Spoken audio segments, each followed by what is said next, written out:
We live. There he is. All right. I want to welcome everybody to another episode of Levi's Youth Sports Talk.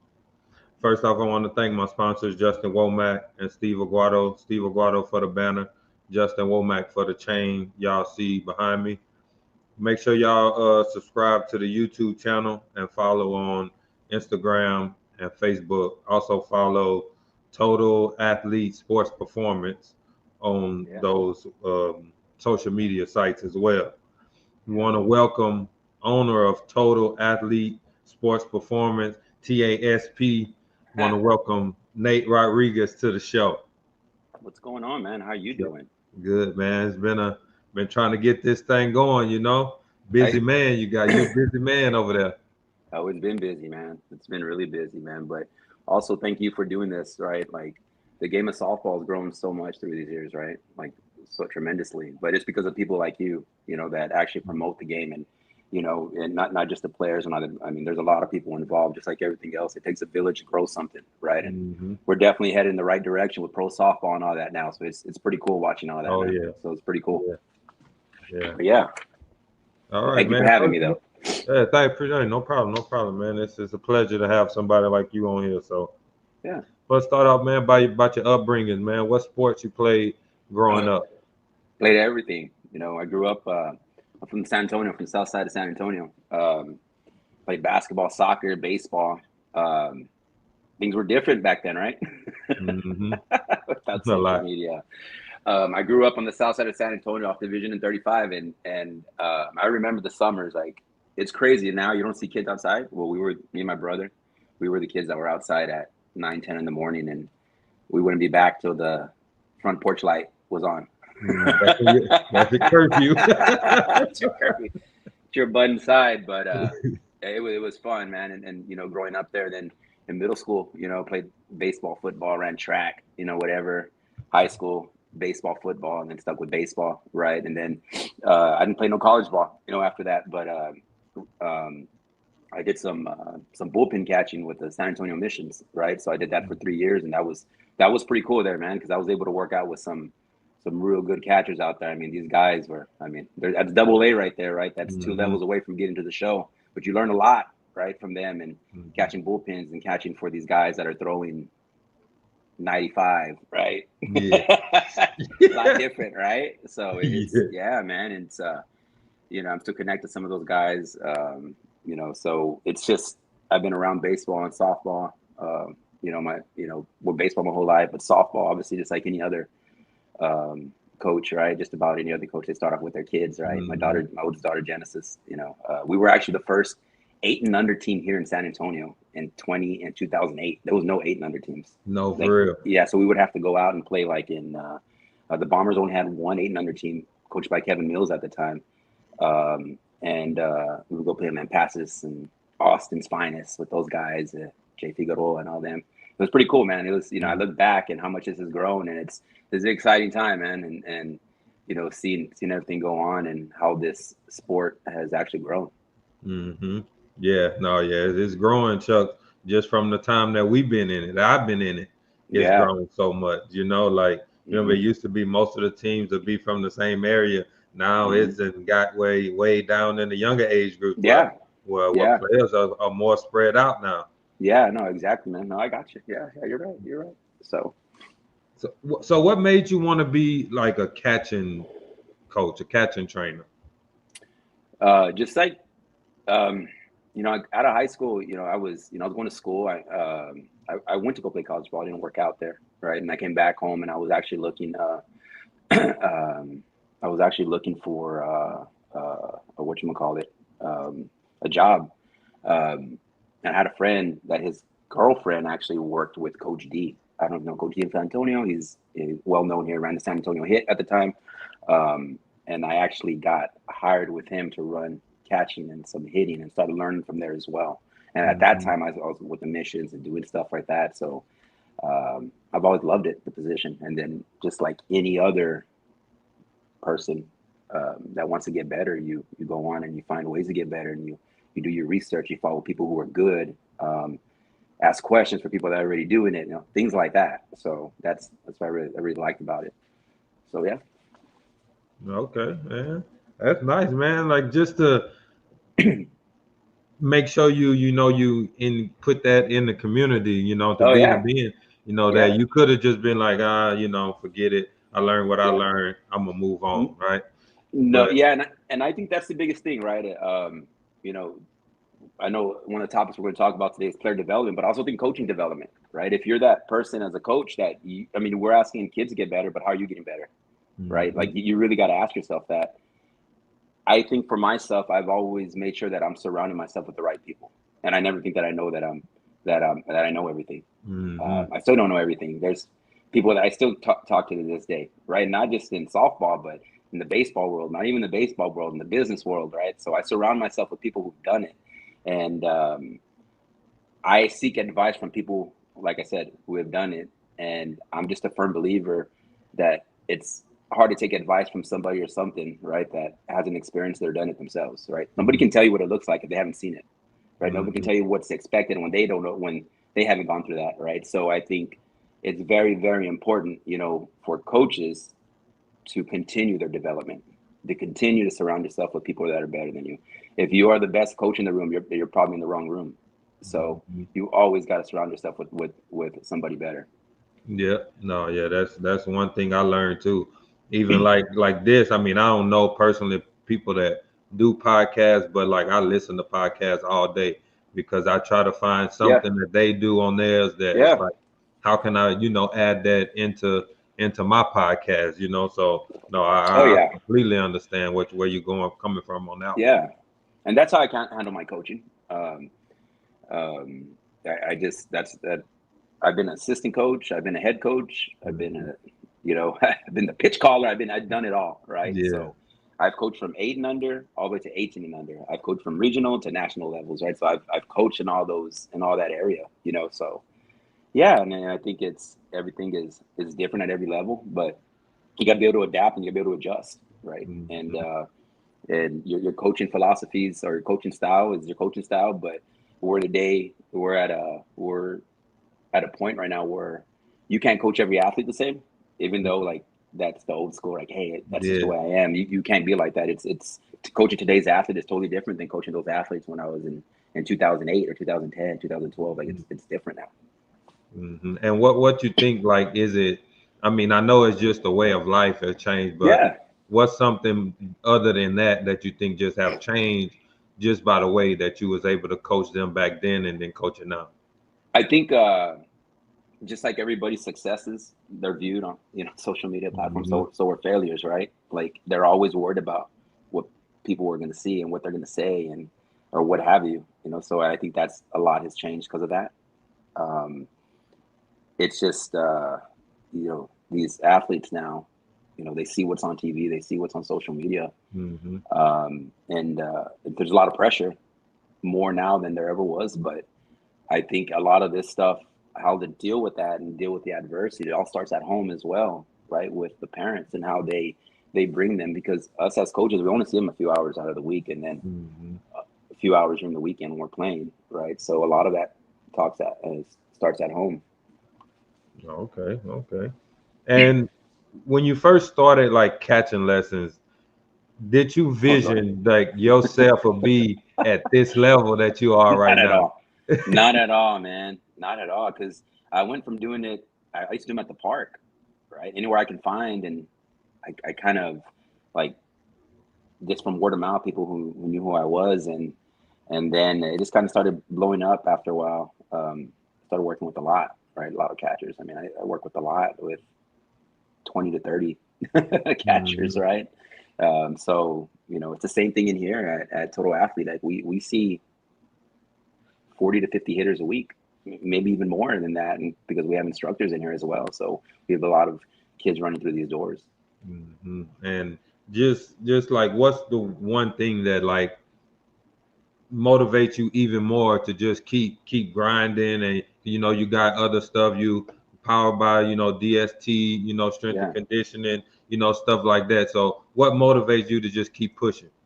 The game is growing, right? And I think San Antonio, we're a little behind, right, on player development side. I don't think there weren't a lot of resources that are available now, right? Mm-hmm. You look at Houston, Dallas, you look at those facilities there.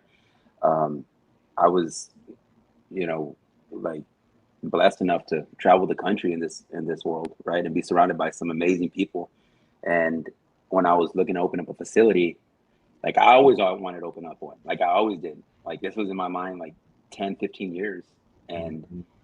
and then all of a sudden I did it, right? And I was like, oh crap, right, we're doing it. But before that, I saw what other people were doing and how their facilities were run, and then I saw how the ones that failed, what they were doing as well. Mm-hmm. And then what I did is I connected with somebody that was real successful in one, and I said, okay, can you help me open mine, right? Like, tell me what I need to do.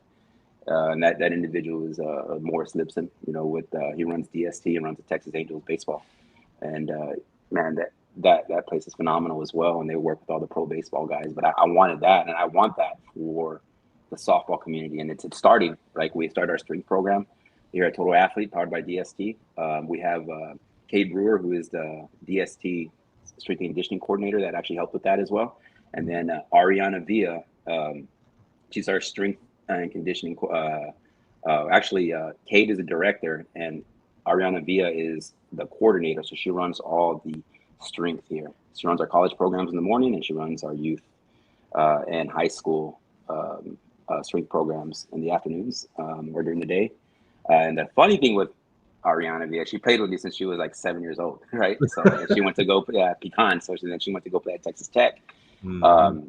And I really wanted her here because I know her work ethic, right? And I know how much she values this game and how much she values her work, right? And how much she wants to get people around her better as well. But once again, she comes from a good family. But it's all taught at home. Mm-hmm. Yeah, no, that's good to you to have somebody in there just that that you've been knowing. You coach them up, so you know exactly what type of person it is. And not just a bunch of random people. It's people that that have some connection, some type of way. Yeah, no doubt, man, no doubt. So talk about when you first started with the facility, first opening it up, because I was there when when it first opened. I seen it, what it first looked like, right? And just talk about what it took to just get to where you at now. So it's crazy because I had a vision of what it should look like, right? And it actually looks like that now, just without the paint now, right? Yeah.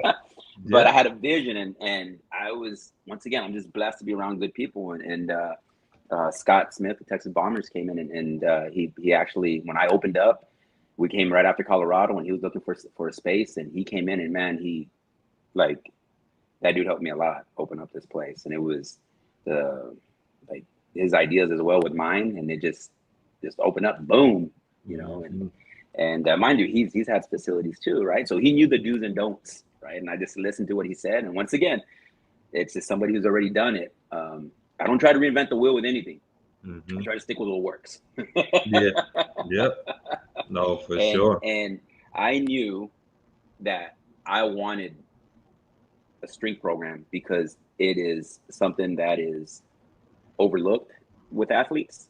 It is something that isn't here for the softball community. It's here now. There is. You can exercise for fitness, but the stuff they do here is for performance, right? So if I coached with Scott's team this past year and this summer, and every kid on that team that was really good was in a strength program at a place like this, exercising from their hometown, right? So that I know that is something that is overlooked.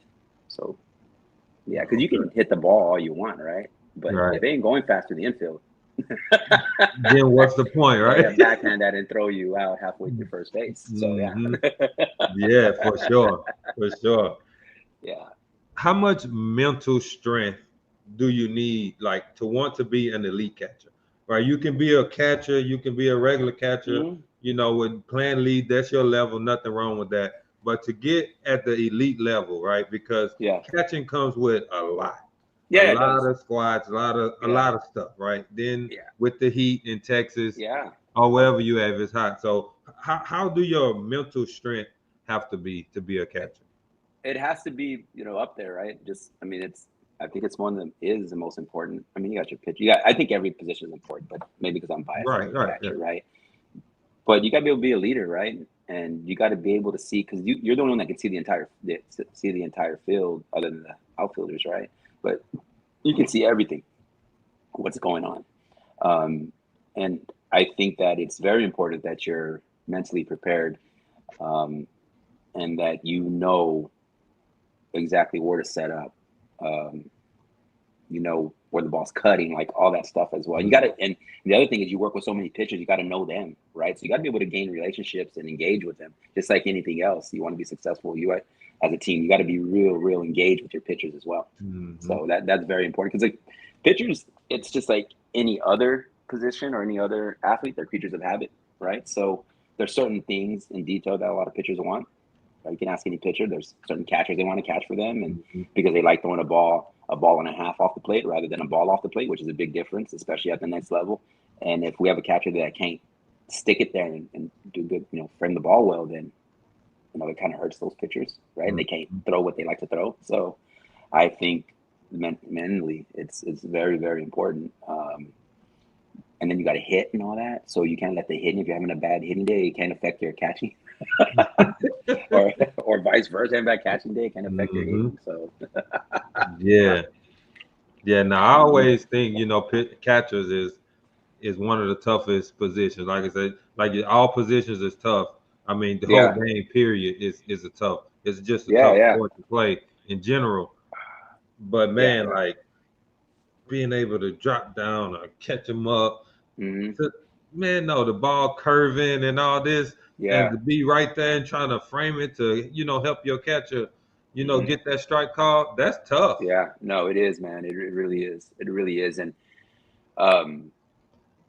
so Jose Trevino with the Cincinnati Reds now, and he does a lot of photo shoots here, and during the fall, and he comes in here. They had a catcher from Japan that comes in here and works out. And when he was here, like the stuff that they do at that level is crazy, right? Like it's legit, right? So once again, go and you ask those guys. You have an opportunity to learn from somebody, you got to learn from them. Hey, how do you do this and how do you do that, right?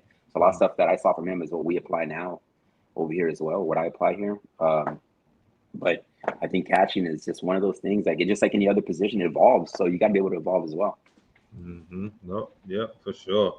So like pop-up times, right? Like what is a good pop-up time if you start at like 12U and obviously at the top level of it, like to 18? What's like the average pop-up time for those age groups? It at that level, I mean, obviously 1.8, like all that, right? 1.7, under 2, right? You want to keep everything under 2, right? 2 seconds to get from here to there, right?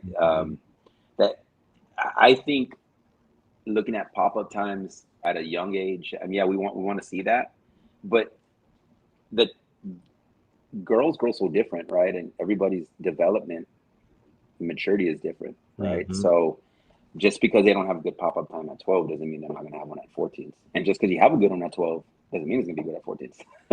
You know what I mean? So it's just a matter of your training, and it's a matter of how much you're getting stronger and how much you're developing as an athlete and how much, throwing programs. I mean, there's so many things that help kids get stronger, right? The strength, but throwing programs, arm care, recovery, like all that is all important. And it's just like, with pop-up times, right? I think it's obviously colleges look at it, right? So I mean, 1.7, 1.8, right? You get some that are real fast, right? But you also have some that are real fast. They don't have a good arm strength. It's just that they get rid of the ball real quick, right? So their transfers are good, right? And then you have ones that throw the ball real hard, but they don't have a good pop time. It's because their transfers aren't as fast. Their feet aren't set up right. Their posture's not good, right? They're not good at getting their hips over, right? If you look at good catchers, they have all that right there. So yeah, all that plays a big factor.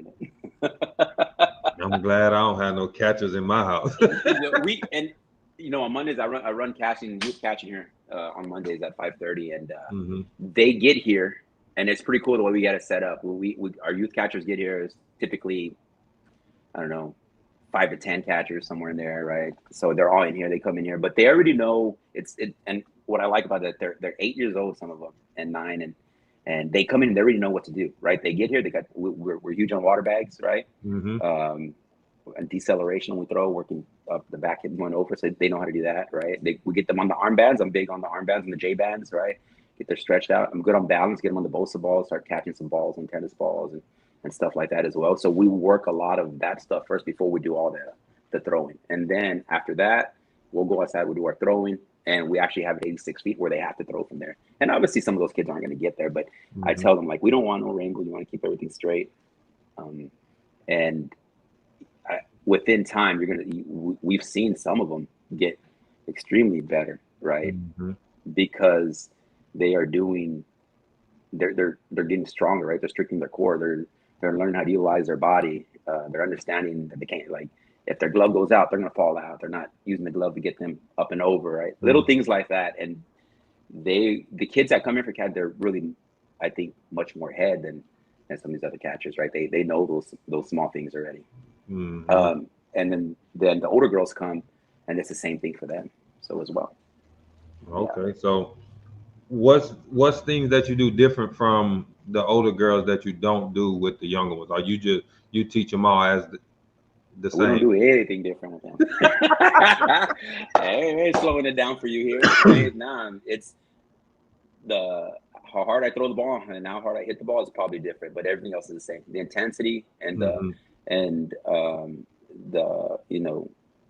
our quickness and our sense of urgency, it's all the same. It is all the same. We put them on the hack attack machines. They get spin. I put them see drop balls. I let them see rise balls. Let them see cross balls, right? Like different shapes and stuff like that, because they got to see all that. I'm not going to change it for them. So it's just when they get to that next level where they're going to 10s or they're going to 12s or they're going to 14s, they already know what to expect and what's coming. Okay, that's good, man. Y'all catchers out there. Big guy, y'all guy right here, especially in the San Antonio area. Yeah. We have kids. We have kids come from all over though. Kids from Katy, Austin, down south. We've had some kids fly in, which is crazy, which is pretty cool. Yeah, right. Hey, so and yeah, the weekends. The colleges that you had. Yeah, exactly. Yeah. So they fly in for the catching and stuff like that as well, and it's drive in from everywhere: Round Rock, Austin, Katy, Texas, Houston. So it's pretty good to get those kids as well. Yep, that's nice, man. What's one thing you think coaches lack when you mention like player development? I don't think it's so much they lack, right? It's not they lack anything. It's they haven't understood the importance of coaching development, right? They haven't understood the importance of the beginning of our conversation. We spoke about surround yourself with people that are better than you. I think sometimes we want to be able to say that, hey, this is my way, right? This is how we did it. This is how we've always done it. But if you're that person that's always saying this is how it's always been done, then you're not getting better, right? You're just not getting better. I think coaches don't understand what they have. Whether you're coaching for any organization or you're coaching for a little league team or whatever, our access to those types of coaching philosophies and drills and stuff like that, it's in the power of your thumb, your finger, right? Right. So you can see everything. There's people that reached out to me that are starting catching, some college kids that are doing some stuff. Like, hey, what kind of drills will we do, this and that, right? And I'll send them stuff. Like, I'm always open to help anybody because that's how I got better. People were helping me, so I just want to make sure. I always want to make sure that I'm helping everyone else get better as well. Okay. Yeah, no, that's good, because some coaches, hey man, I'm just starting out. Hey, if I do it like this, is this cool? That, and they try to blow you off, or you know what I mean. So it's good to always give that knowledge out. Yeah, no doubt. So you have coaches and trainers out there that's just like keep teaching kids. They'll just come up with something and just teach them, right? Yeah. Then you have coaches and trainers that actually study the game and study the position, whatever they want to do, right? Yeah. So how important is it to make sure your kids are getting the proper training and not just a trainer that just popped out of nowhere and that. It's very important, right? It's very important that coaches, that parents do their due diligence and do their own research on who they're sending their kid to, right? It's very important that every player, how can I say, player development, it has to be valued, right? As a parent, you got to value your kids' player development. Mm-hmm. Parents have to take ownership on that. They have to take ownership on their kids, especially youth, right? On their kids' player development. But athletes got to take ownership on their own player development as well. We can't always rely on coaches to get us better, like, because they are, right? And once again, it goes back. We only see them a couple of hours when we're coaching teams. We only see them a couple of hours a day, but it's what you're doing outside is very, very, very important. Very important. Mm-hmm. Yeah, because a lot of them just want to, let's do practice, let's go home. We might do one day outside of that, but we good, right? Not knowing it's kids that's really out there busting their butt. Yeah, it's you got to really, really, if you want to play at a high level, for one, it's got your player development has to be important to you, and it takes a village to get kids better. Mm-hmm. Yep. What's like the youngest age, like the age youngest that a catcher have came to you? Like parents brought a catcher to you. Like what's like that younger age you've got? That I see. I mean, it's crazy because parents at like 5, they'll call our place and like, hey, like, but they have experience. I'm like, kids 5. What do you mean they have experience? Like, what the hell they've been doing, right? Like, have 3 years experience. Like 2? The kid was 2, 3. Like, God, they're young. I think that when kids are all the way up until 8U, they gotta love it first before they want to do anything excessive for it, right? So I don't work with kids until they're going into 10U, right? So if in the spring of their 8U, summer of 8U, I'll start seeing them, right? But I'll also be transparent with the parents, like, hey, I don't know if they're ready for this right now. Bring them back in a couple of months, have them play through their season, and then let's get going. So yeah, I won't see them until then, until they're gonna start playing kids pitch. Okay, yeah. Imagine having them out there going what you do, that drill, drop down to every ball. No, it ain't gonna work, right? Like, because once again, they don't understand the verbiage and what you're asking them to do. They got to be able to understand what you're asking them to do in order for them to do it. So yeah. Yeah, it's not just catch. It's not just catch this ball and throw. Like it ain't. There's a whole lot more technique involved.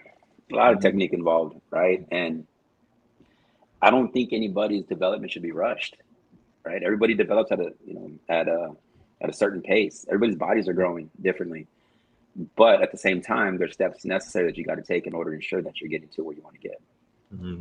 Yep. Because if you just out there just doing anything, and then it's like, I think she got better, but I mean, what did she get better at? Maybe her throws was a little bit straighter. That's probably about it. Yeah. So like in junior high, middle school, however they got intermediate school, all these schools, right? And you get in those schools, right? You 6th, 7th grade or whatever, and you start playing, school sports. You get that age, right? You probably want to play this sport, that sport, this sport. But when you get in high school, do you think kids should choose one sport maybe early in their high school career, or what's your take on that? The later the better, right? I've talked to some like college coaches for a long time, right? They don't recruit just softball players; they recruit athletes, right? So it's very important. They recruit athletes, so you want to be as athletic as possible. But there also comes the commitment, right? If this is something you want to do, this is a sport you want to do, then it probably has to take precedence. But I don't think that at an early age, right? But there's a lot of other things that kids gotta that I should have done a better job with my kids. If I knew then what I know now, I'd be a totally different coach 10 years ago, man, than what I am now. But I think that these kids still got to experience those because it's the relationships, right? It's the how to grow to be a leader, how to play for your community, and all those things right there. Like sometimes kids are like, I'm not going to play high school softball this year because the coach is this or whatever. Don't be like, my advice is don't ever stop playing high school softball. That's the funnest times that you'll have with your friends and your community. That'll be the last time you ever play that with them, right? So I don't. And also like volleyball, basketball, like all that stuff. It's still important. You're learning different movements. You're working different muscle groups. Your attack angles and stuff like that are different. And I think it's important that kids are not just playing one sport, that they're multi-sport athletes. Mhm. My son actually plays football and baseball. He didn't play basketball, and he never was a basketball player. But I told him though, I said, look, man, like if you want to play football, I'm all for it. I want him to because of the weights. I want him to be in strength training, right? So, Mhm. and they do weights all year long. Yeah. At football, you're in Texas, right? Yeah. Texas is You crazy better football, you right? better be strong. Yeah. You're gonna be in the weight room all the time. And that's what I like, right? So he's there. Right? He's there right now. He's never missed a workout since last summer, right? Never missed. Just actually missed this past week because we were in Dallas for a baseball tournament. But I told him though, you're gonna have to commit to both. Like you can't dabble with it. That's not what we're gonna do. You have 6 o'clock workouts in the morning. You got to be there. I know you had a baseball game last night that ended at 10 o'clock. You didn't get to go to sleep till 12 o'clock, but you better get your tail over there because that's what multi-sport athletes do. Athletes do that, right? Mhm. They commit to what they have going on in their life, not just one thing over the other. Yep. So, Yeah, I agree. And man, that's tough. That's tough. mm-hmm. And not only do you have to have, like want to do it, that mental strength come in. Yeah, I'm tired. I don't want yeah, to do it. I don't care. Yeah, exactly. I Get don't on care. up. Get up.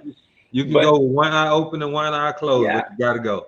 hey, but my son's like that, but my wife's like that too. No, you're getting up, you're going. Like we're not like Hmm. it's both of us that are like that, and it has to be Yeah. like that on both in the household because if you have one that wants to sleep in, then who are they gonna ask first if they can go Hmm. to if they need to go to weights and go work out? They're gonna ask the person that they know they're gonna get the answers they Yep. want from. Yep. Yeah. Who's over Yeah, there still in the bed? Okay. Yeah. Let me go. yeah, Let me go. Hey, I'm a little yeah. I tired. don't know. Yeah, I'm a little tired. We're all tired. You were Yeah. tired. Exactly. I'm gonna wake up and take you. So we both have to wake up. Yeah, Hmm. exactly. Yeah, because you got these kids, man. They'll try to run some slick on you and not realize that you were a kid a while back that you used to do those same things. Yeah, no doubt, man. Hmm. Talk about the journey that you had this past summer with the Ooh. Bombers, the winning the Alliance National Championship. Oh, it was an experience, right? Once again, just like it was a cool journey because I learned so much throughout that year. Hmm. I was opening my facility. I spent a lot of time with Scott, with Kat, David McCorkle, Del Siri, Mark Vasquez, like Christy Malpass. Like that's a group of all stars right there, of coaches right there. Like we got more in there too. Derek Kennedy, all those guys, right? Like they're just so many good coaches in that pool. Um, and we all got each other better. We all got every team better.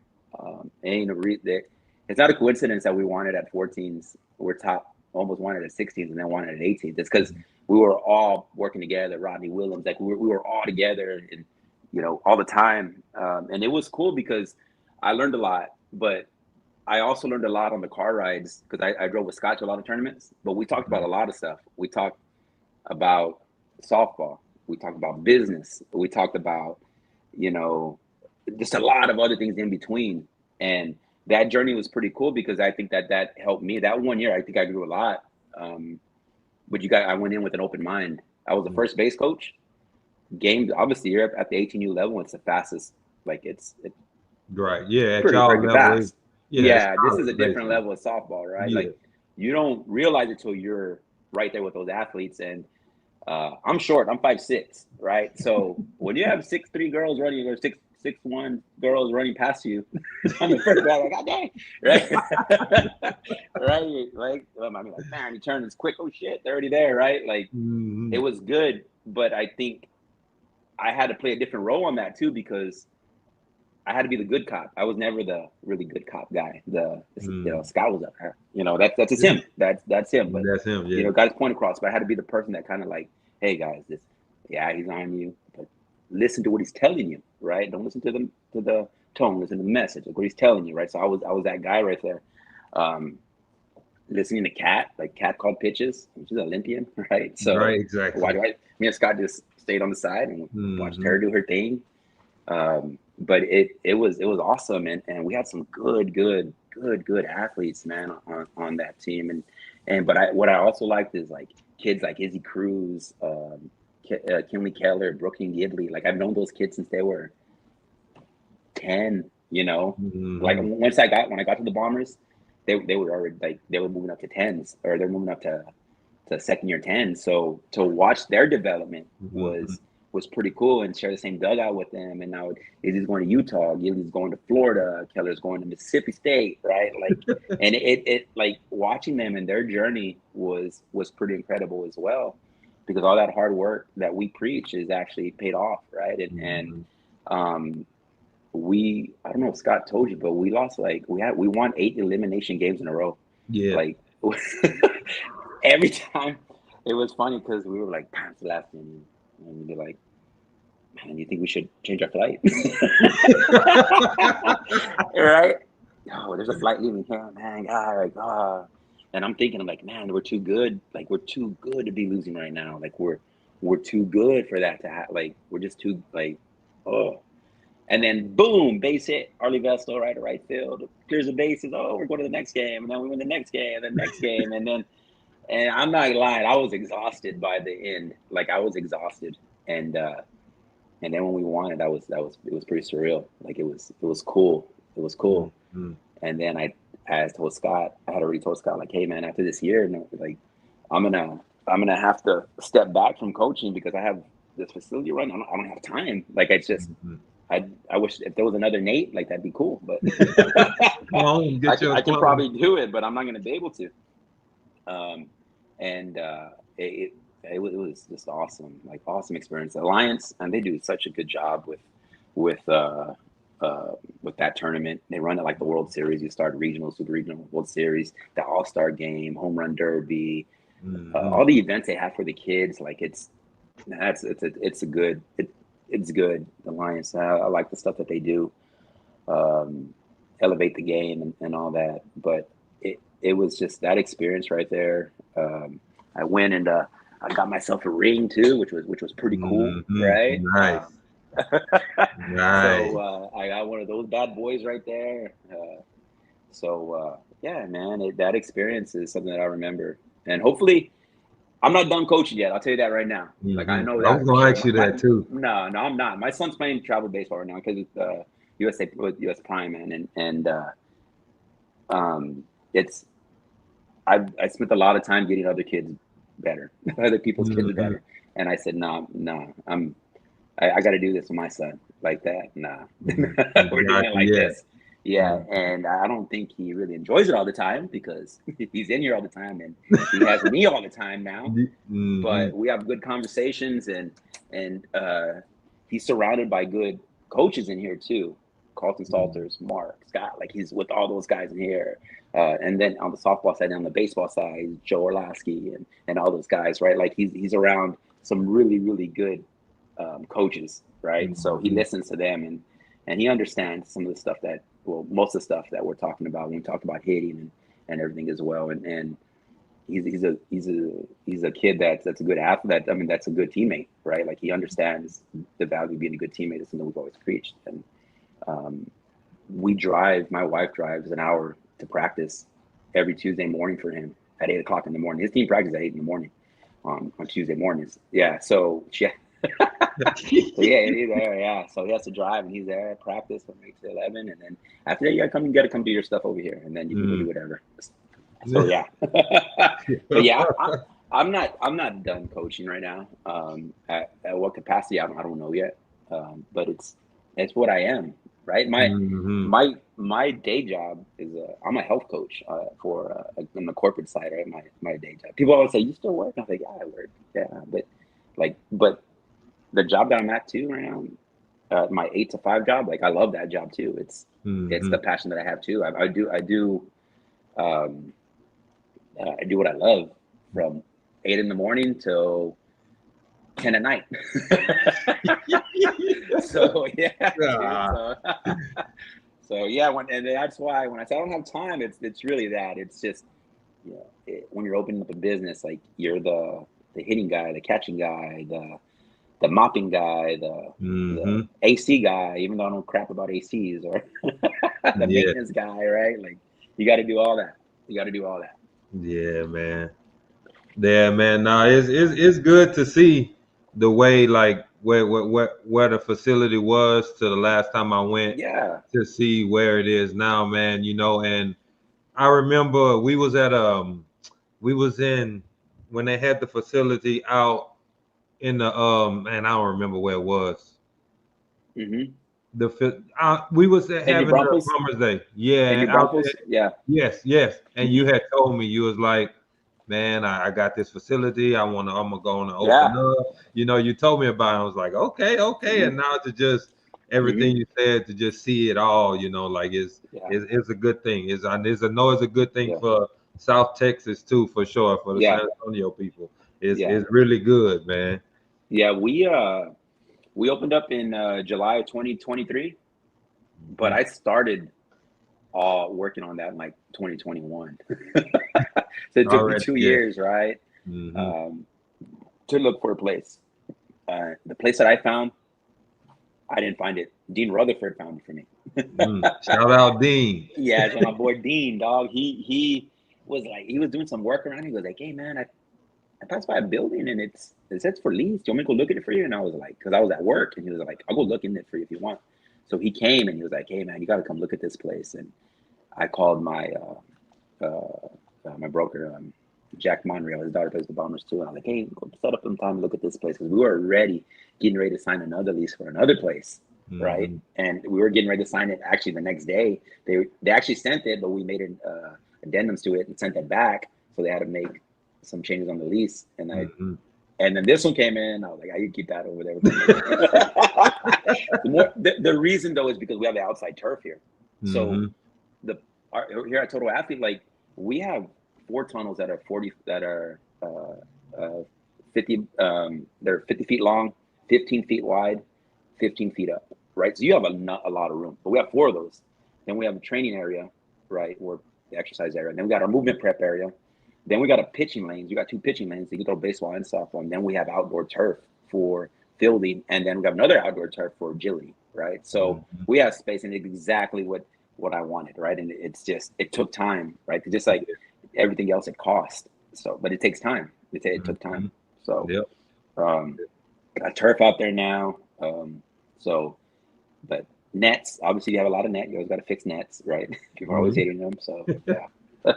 Yeah, for sure. Let's go back to the national championship. Yeah.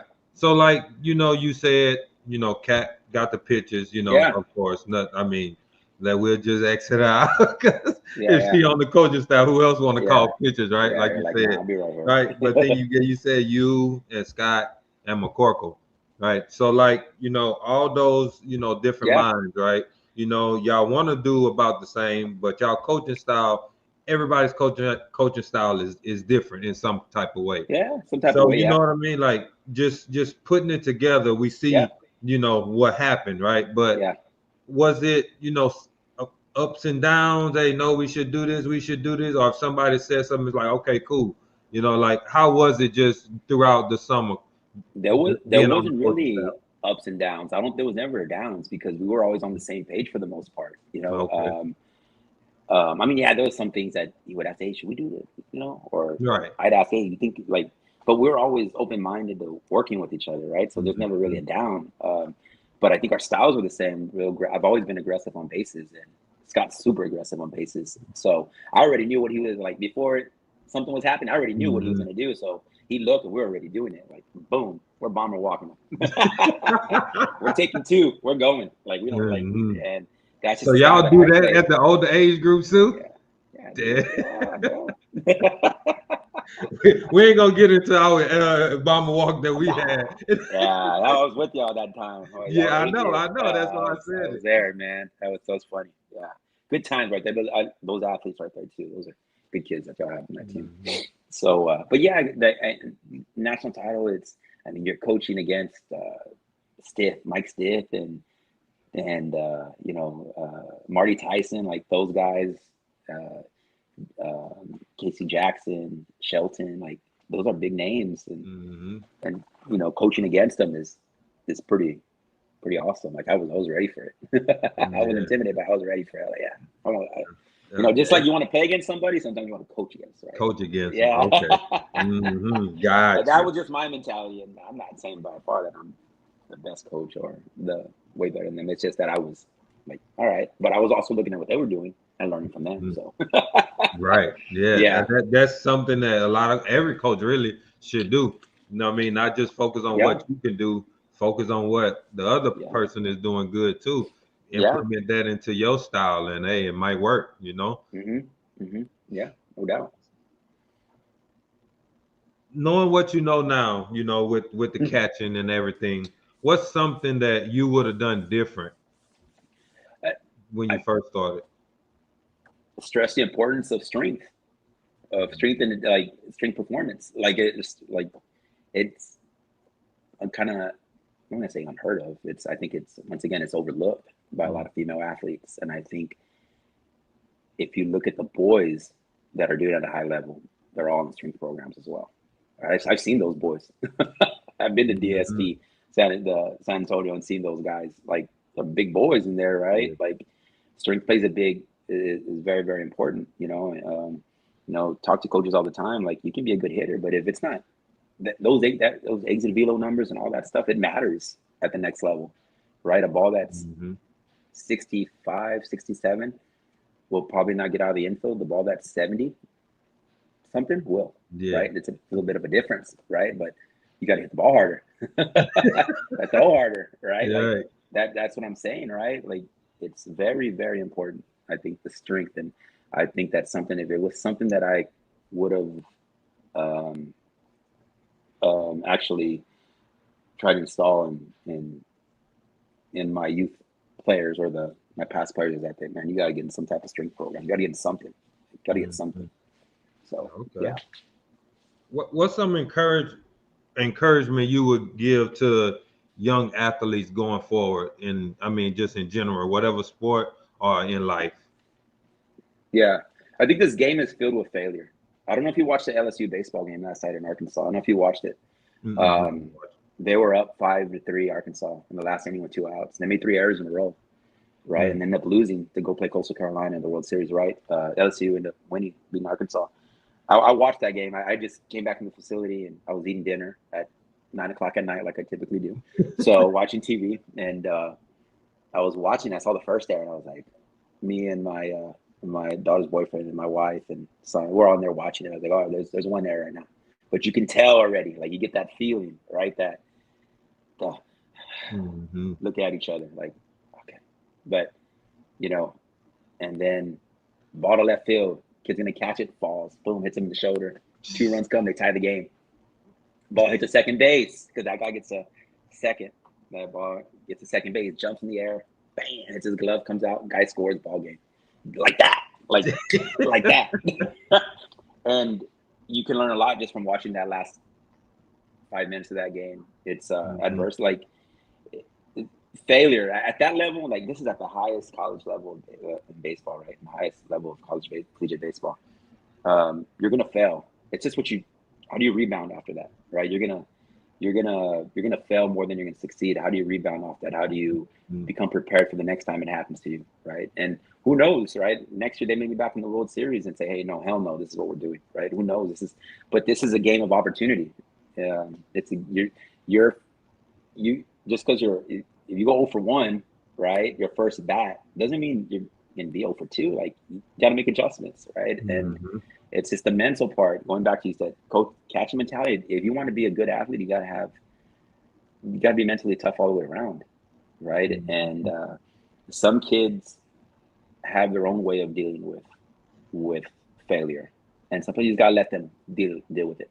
Some people feel like coaches feel like, oh, she's just pouting too much and she's doing this. What's everybody does things different on the way they respond to adversity, facial expressions, body mannerism. Does it look bad? Yeah, it looks bad, but that's why they're handling it. But I think that at the end they have to be able to understand the importance of climbing that hump and understand they're going to have another opportunity. It's not the end of the world, but once again, when we started the beginning of the podcast, right? That's the world we live in now, right? Everybody sees everybody's failures, just like the way you see everybody's successes, you see their failures as well. Yep. It's all about failing. You want to put them in uncomfortable situations playing softball, man. You don't want kids to just be comfortable all the time, because then they start getting a little complacent. Then it's like, oh well, I can get away with this, I can do this, and it's like, nah, you need to be giving it all you got every time.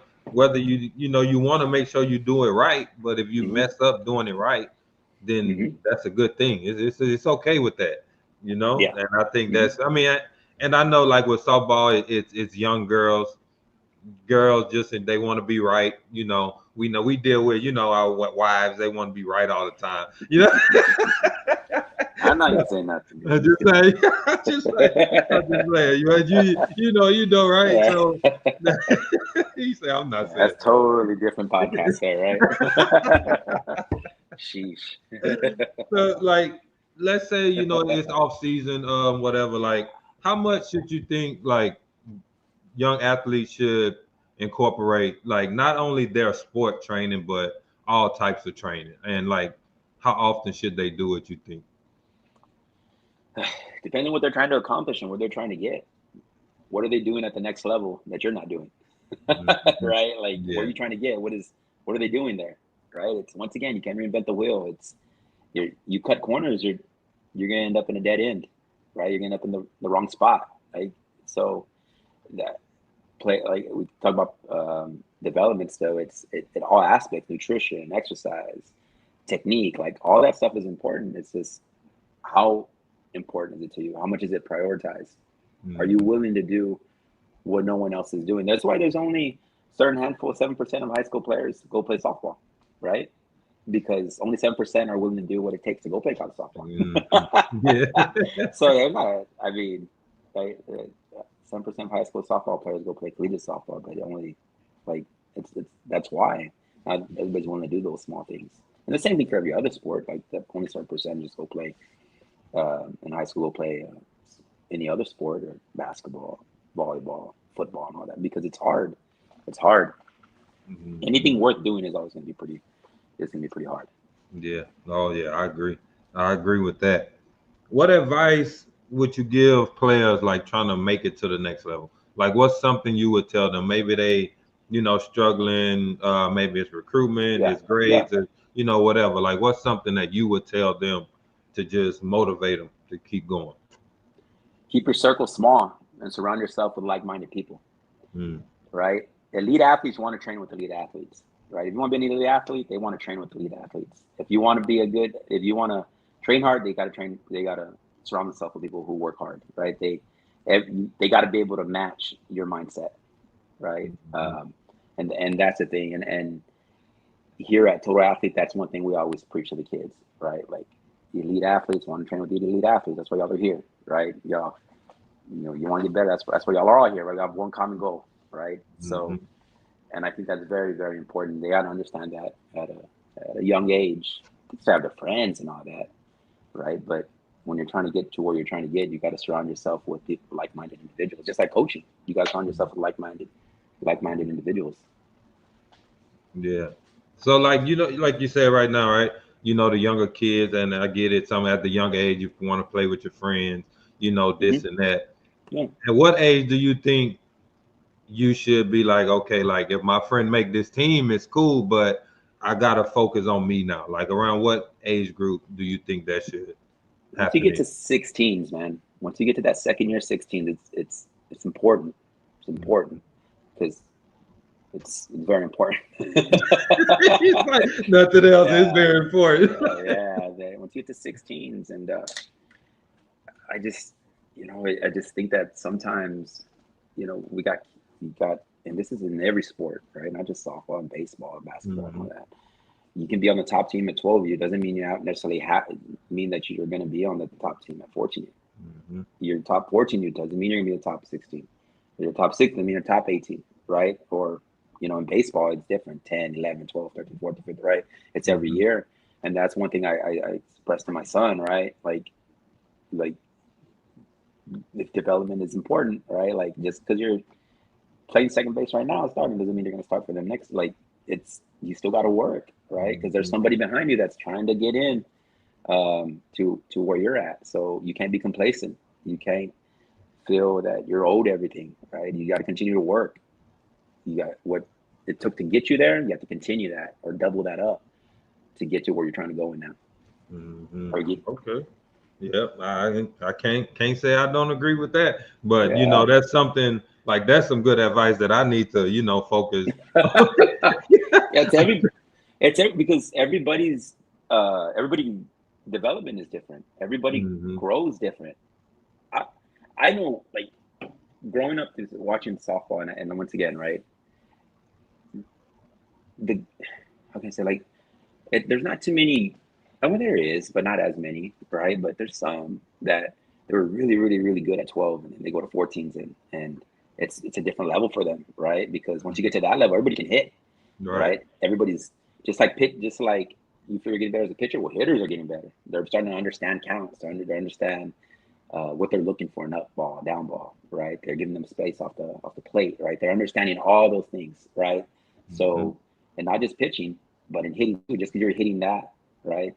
Like at 10U doesn't mean you're gonna be the best hitter at 12U. Like you still got to be able to develop, and you still got to be able to take all those steps necessary to be the best version of yourself. You can't stop working. So it's very, very important, on that end right there.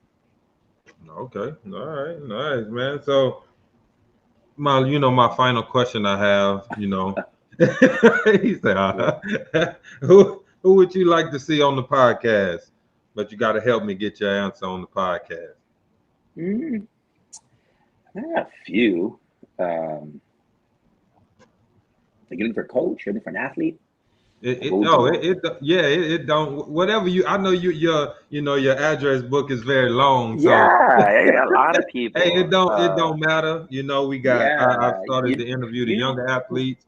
Now whatever. Yeah, we have that Ariana Villa here that runs our strength, right?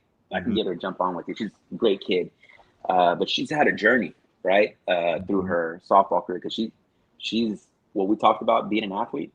She was a real good basketball player. She actually played on Tony Parker's select basketball team, right? And they would practice at his house and all that, right?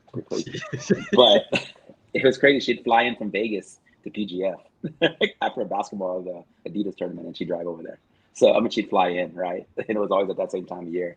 But she went to Texas Tech, did really good, went through coaching changes, right? She had to handle adversity. She had 3 coaches in 4 years, right? She went to go play pro softball as I think it was in last spring towards the end of the spring. And she didn't even want to play pro softball. And then she went and she loved it. Now she's going to go back in December and play pro ball, right? Which is, I'm happy for her because she's doing what she loves. But and talk to her about jumping on here, and I'll give you her info. Okay. As a matter of fact, when I see her outside in a bit, I'm going to tell her, hey, you're going to jump on the podcast. I just done a podcast. We need you to do one soon, too. Yeah, I did. You're going to jump on that, too. So, and her, and she's, I coached some good athletes in my time. And she was one of them. She's a real close friend of my daughter, right, as well. And my daughter surrounds herself with good people as well. And she's a good person. She's a good athlete, and she works with these kids here, and she loves it. She loves being around the kids. She's employed by DST, but she's around pro baseball players, right? Jose Trevino and Jung and all those guys that go train over there. And so she's seen it all, right? And she's trying to get into I think that's what she wants to do, find her way into MLB and do some stuff there. So she'd be a good person. Okay. Well, we can make that happen, man. Hopefully we can make that happen. We'll make it happen, man. We'll make it happen.